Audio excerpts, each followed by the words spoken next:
You're listening to The World at 8 with Lynn Mozart.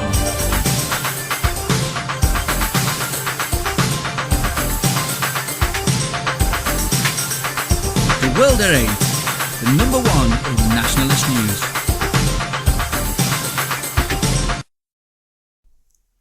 Highlights of the news today, Wednesday, the 10th of July, 2013.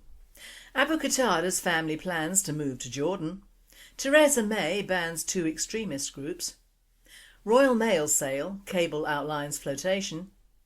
EU Commission proposes giving itself far-reaching powers to solve banking crisis. Outrage over Malta's plan to kick out asylum seekers. Riyadh tells foreign workers to respect Ramadan or be expelled. A brand new US military headquarters in Afghanistan and nobody to use it. Thought for the day, it just isn't fair, is it? And finally, hello. UK news. Abu Qatada's family plans to move to Jordan.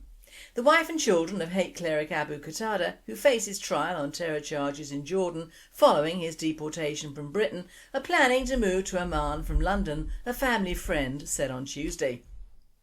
Abu Qatada's wife and 5 children want to leave Britain and come to Jordan. They are currently preparing for that, the family friend told AFP, asking not to be named. World Today states, not a moment too soon. Let's hope it is the entire tribe of vipers this time. Theresa May bans 2 extremist groups.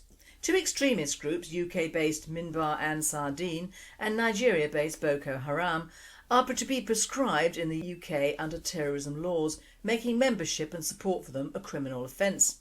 Home Secretary Theresa May is to lay an order which, if approved by Parliament, will ban both of the radical Islamist organisations from operating in the UK from midnight on Friday morning.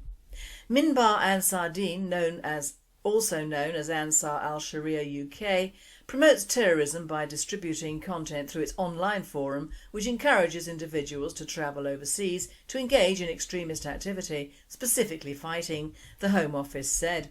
The government said banning Boko Haram, which aspires to establish Islamic law in Nigeria, will prevent the group from operating in the UK and give the police powers to tackle any UK-based support for that group. Royal Mail sale, cable outlines flotation. The Royal Mail staff will get free shares under the government's plans for the privatisation of the service, despite strong opposition to the sell-off among the workforce. The Business Secretary Vince Cable confirmed in a statement to MPs the intention to float a majority stake in Royal Mail initially, with the rest following depending on market conditions. As he announced that staff would hold 10% of the business under proposals first revealed by Sky News, members of the Communication Workers Union (CWU) took to an open-top bus in the city to denounce the sell-off. Some of the protesters, most of them employees of the Postal Service, held placards reading, "Save our Royal Mail" or "You own it, don't buy it." World Today says perhaps this is a way that Cable can recoup some of the cuts inflicted on his department, not a very popular one by all accounts. European news. EU Commission proposes giving itself far-reaching powers to solve banking crisis. The European Union's executive branch in Brussels has proposed giving itself far-reaching powers to decide what happens to banks that need rescuing, a key part of a plan to restore confidence in the region's financial system. Under the proposal detailed Wednesday, the EU Commission would act to rescue or wind down a bank, but only after hearing advice from a board consisting of the European Central Bank, its own officials and national authorities. Based on that recommendation, or on its own initiative, the Commission would decide whether and when to place a bank into resolution, a Commission statement said. Some see it as another move by the EU authorities in Brussels to erode member countries' national sovereignty, and the proposal is likely to run into opposition from Germany and others. World Today comments, "Be afraid. Be very afraid." Outrage over Malta's plan to kick out asylum seekers. The European Court of Human Rights, ECHR, in Strasbourg has blocked Malta from a pushback of Somalian asylum seekers. It issued the injunction on Tuesday, the 9th of July, amid advanced plans by authorities to put 45 of the would-be refugees under police guard on flights to Mitiga in Libya. They were part of a group of 102 men, women and infants picked up by the Maltese Coast Guard earlier the same day after crossing the Mediterranean Sea. Malta has cancelled flights it had booked to return migrants to Libya after an emergency intervention by the European Court of Human Rights. The government had planned to send back people who had arrived by boat but said it would abide by the ECHR order.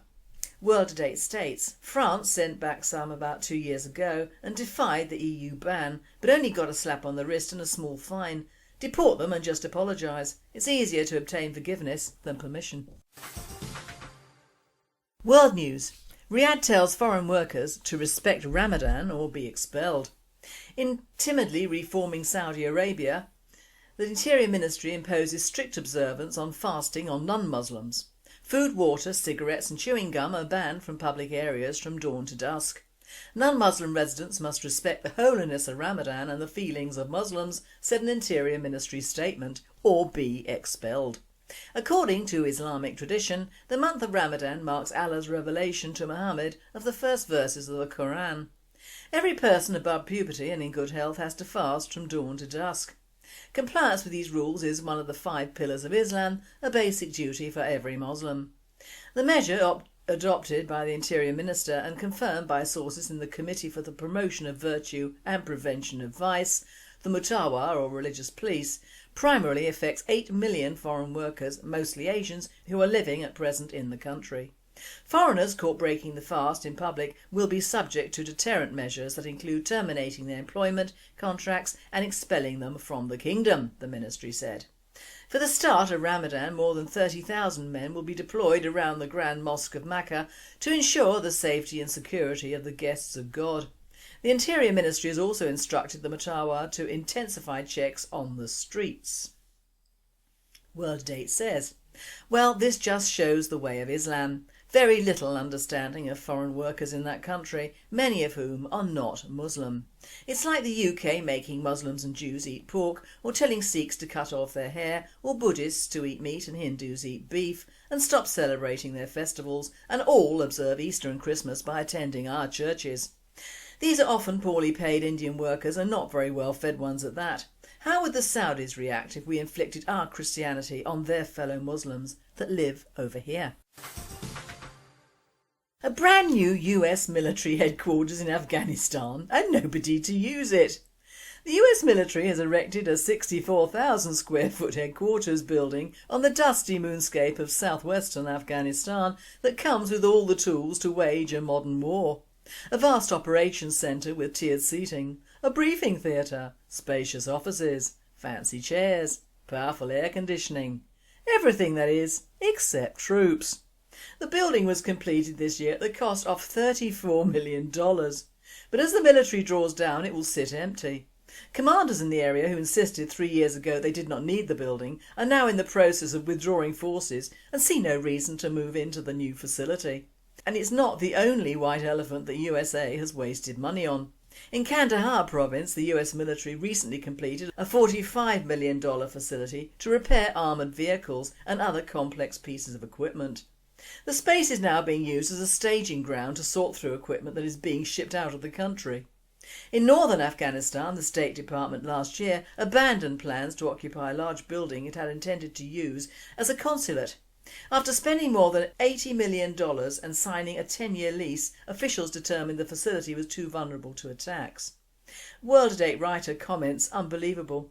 All these buildings will do is provide better accommodation to launch terrorist attacks for Al-Qaeda when we all leave. Is the Obama administration clear on that one, do you think? Thought for the day. And it just isn't fair, is it? There was an article in the Mail today about some asylum seekers, or rather illegal immigrants, who were discovered in a cross-channel ferries tanker this morning, in fact 15 of the blighters. It's been classed as a critical incident and warranted the call-out of 6 fire engines, specialist equipment and members of the Kent Police Force. They were called out at 8:45 a.m. to the port's eastern docks.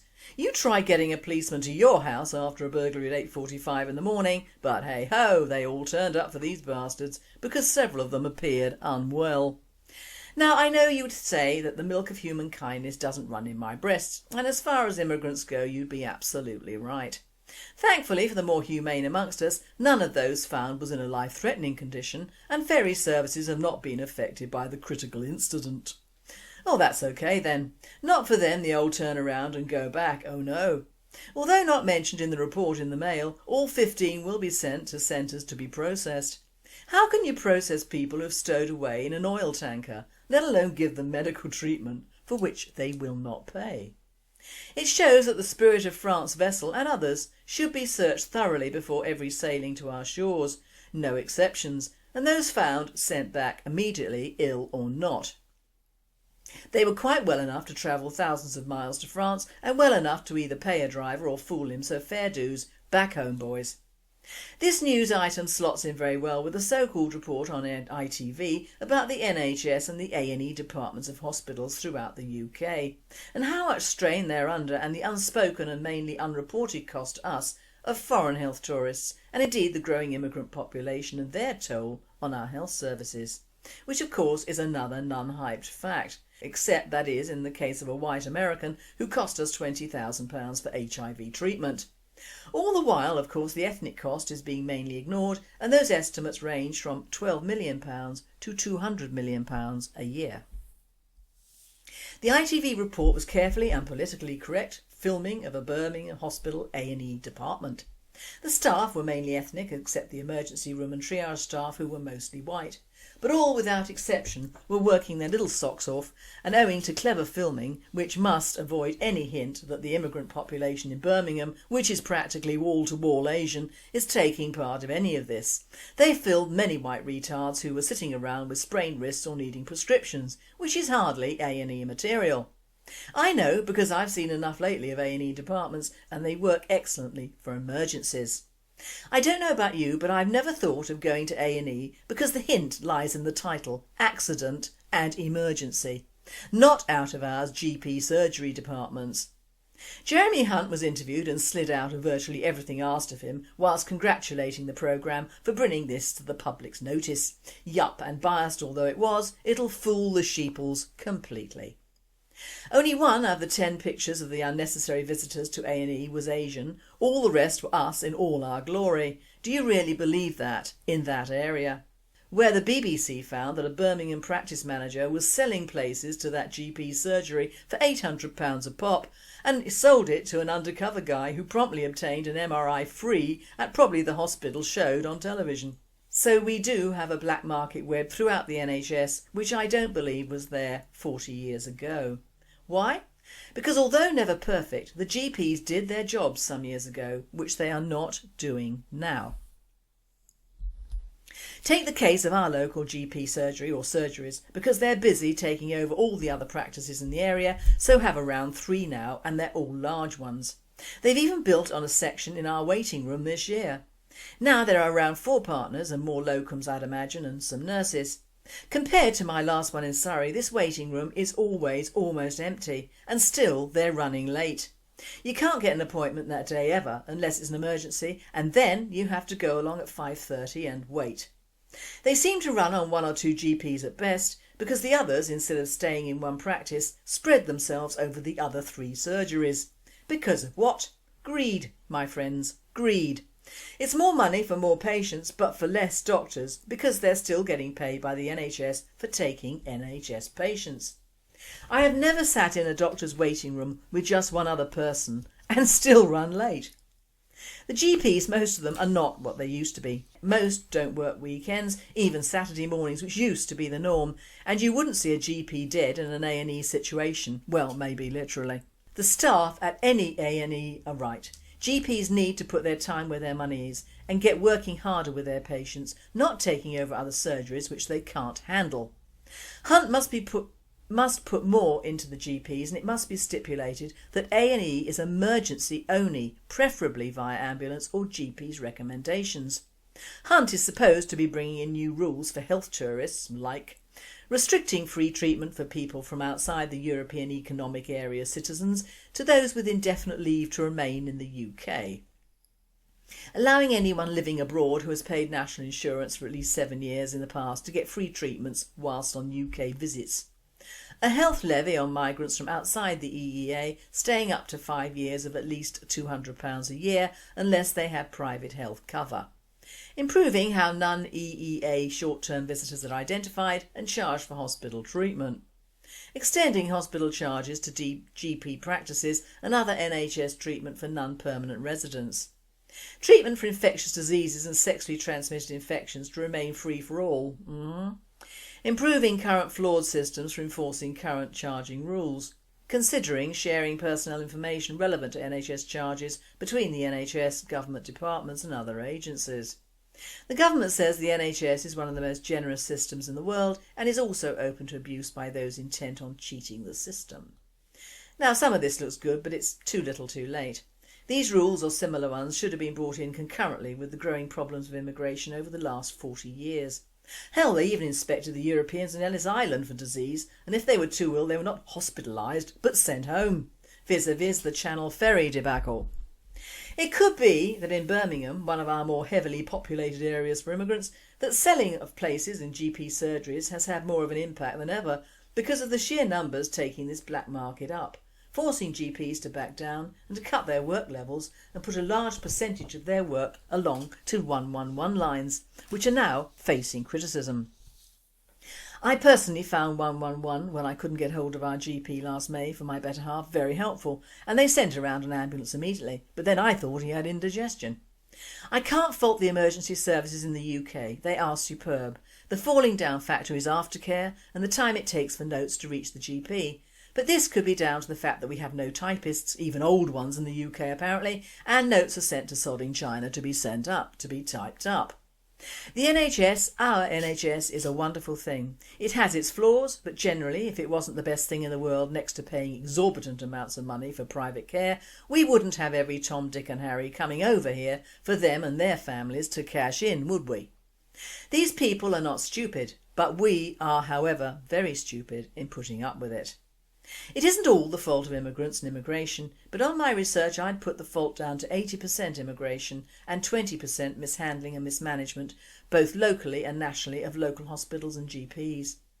ITV were looking at the Queen Elizabeth Hospital in Birmingham. Why? It's a big new £500 million building with over 1,200 beds. It sees 730,000 patients a year, nearly 100,000 of them coming through the front door. That's what they call A&E. If you go to Birmingham Council website, the official stats are a little worrying. They class Birmingham as a young city with 45.6% persons under 30. Couple this with the 42% non-white residents and 22% residents born outside the UK and the 21.8% Muslims and the expected growth of 300,000 more people, whether by birth or immigration, in the coming years, and you can see why they built this wonderful new hospital in this area. Not for us, however. Birmingham is also in the process of building a rail link that will make it easier for our immigrants to get out of their state-funded cars and travel to London, wonderful at the cost of £32 billion. The Queen Elizabeth A&E has entered the world of the web, and if one wants to be pedantic, a Claire Stadler, I believe, probably an Eastern European, with a bite on her left foot, left untreated after 4 hours, whilst an Aisha Rafi left after 45 minutes with a passel of medication for her bite on her foot. See my point? There was a Ms Wade, a rather large young lady with chest pains, and I frankly don't wonder at that, and an odd assortment of obviously picked out for their Britishness people who should not have been there in the first place, but who now have their 15 minutes of fame. For years certain papers nationally have touched on the subject of health tourists and then stopped, when in fact there have been health tourists for the last 30 years to my knowledge, but the earlier ones were the Harley Street paying kind, not the leeches that go to our National Health Service now. Nowadays it is the people in the areas of high immigration that are benefiting from brand new and expensive hospitals being built, whilst in areas of low immigration they're shutting down local small cottage hospitals, and even ones built in the 80s to accommodate the spread in the ethnic areas. Is this fair? No, it isn't. We as a people are paying through the nose in these times of austerity for foreigners, whether they choose to live here or merely come in on the banana boat to cash in. The mere fact that the NHS employs thousands of ethnic workers, not necessarily medical staff, means that the whole shift of our NHS is towards the third world and those standards. Why? Because standards come from within an organisation and stem from the top. And if we have some ethnic personnel in places of importance within the NHS, their bias is going to be very different from ours. We need our governments and councils to stop running the NHS for foreigners and accommodating the inevitable rise in ethnics from future immigration. Cut down monies spent in large ethnic community areas and put it where it can be made use of by Brits outside the larger cities. Make rules about A&E and stick to them, despite the immigrants being allowed to think they have a right to take advantage of our healthcare systems when, for the most part, they've not paid in a penny. Bring in proper rulings and bring them in quickly, otherwise there'll be no NHS for us Brits. There is only so much stress this system can take, and it shows that during the years of heavy immigration the result so far is not good, and we need to acknowledge that before we can adopt, adapt and improve. We have dedicated staff in these A&E departments and all are working under a pressure that should not be there, whether it be from Brits with sunburn or immigrants with insect bites. My advice, take a pill and lie down. Don't bother A&E guys, they work hard enough. And finally, hello. A police chief's retirement party sparked chaos when they celebrated by recreating a murder scene, which locals mistook for the real thing. Residents in the rural Lincolnshire town panicked when they saw their local pub covered in police tape and the outline of a body drawn in chalk outside. The pub was suddenly inundated with phone calls from concerned members of the public, convinced a major incident had taken place. If any tried to call the police, they may not have been able to get through, as most were ironically enough already in the pub, as the scene was a farce to celebrate the retirement of the Sergeant Stuart Brotherton. Pete Williams, landlord of the Punch Bowl in Spalding, even placed mock floral tributes for the non-existent murder victims and spread ketchup on the floor to recreate splatters of blood last Wednesday. Mr Williams, who has run the pub for the past 15 years, said, "I must have had 20 or so phone calls from people throughout the evening and they generally thought something had happened." This presenter says, and they say the Brits aren't gullible. You've been listening to The World at 8. I am Lynn Mozart and I wish you all a very good night. Also please remember, as we have many writers in our comments section, if they want to send in a piece to World at 8, please do to the Radio Britain email address already given.